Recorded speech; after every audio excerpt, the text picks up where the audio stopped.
Here are 3 books you can read during this lockdown. Let's go!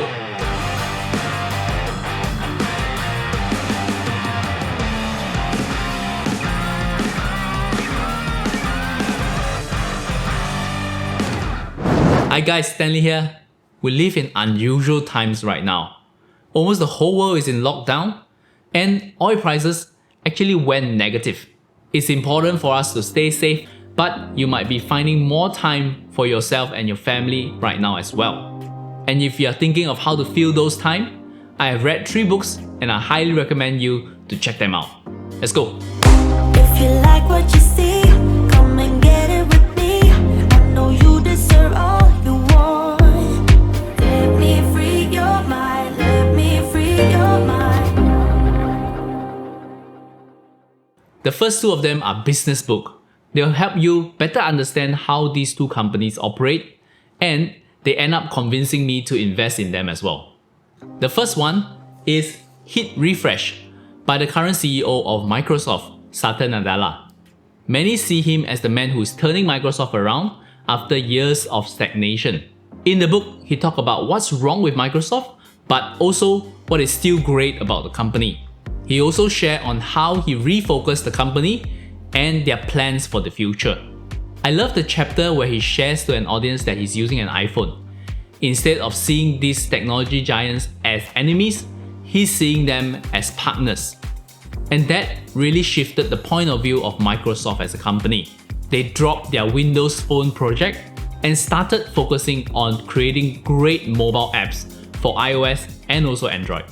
Bottom line, amazing book, check it out.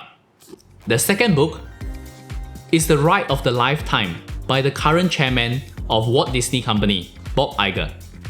Bob Iger was the CEO of Disney since 2005. He was the guy that turned around Disney. He was responsible for all the major acquisitions that Disney has done over the past 15 years.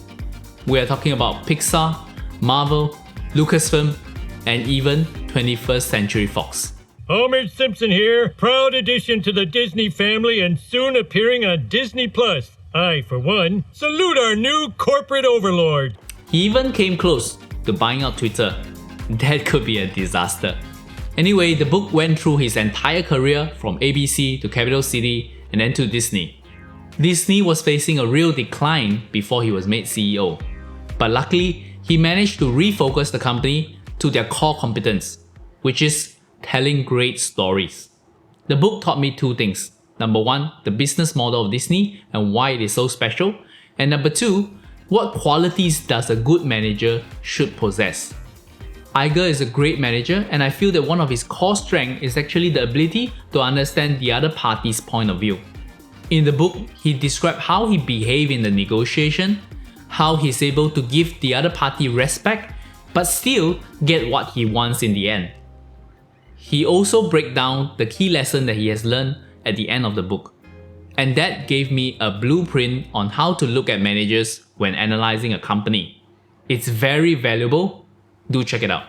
And the last book is Wealth, War and Wisdom by Barton Biggs. This has to be one of my favorite books of all time.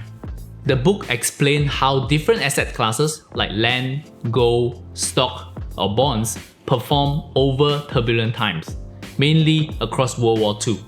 A key takeaway for me is learning that stocks can really be a great store of wealth over the long term. What I also find interesting is how stock markets from major economies like the US, Germany or Japan was more accurate in predicting World War II than many of the experts and the press during that time. It shows me that the stock market is actually smarter than what we think. As investors, we are taught to be contrarian, to think differently from the market. But I feel that can be dangerous as well, especially when we are trying to be contrarian for the sake of being contrarian. We have to understand that the market is right most of the time. And if we spend our time and energy betting against it time and time again, it is a very hard strategy to build long-term wealth. The book changed my investment style. Previously, I was a deep value investor, someone who only invests in stocks that are cheap but might not have a very strong business model. but right now I focus more on companies and market that have good long-term prospects. Out of the 3 books, I would say read this one first. Before I go, I do have an honorable mention. Apart from our website and our videos, we have wrote a book as well. This is Value Investing in Asia, where we try to bring the concept of how to apply value investing into Asian stock markets. I hope you check it out as well. It has a 4.22 rating at Goodread, so it must be good. All the links to the book are down below, and if you want a signed copy, I do have 7 copies left. So that's it from me. My name is Stanley. Till we meet again, invest safely.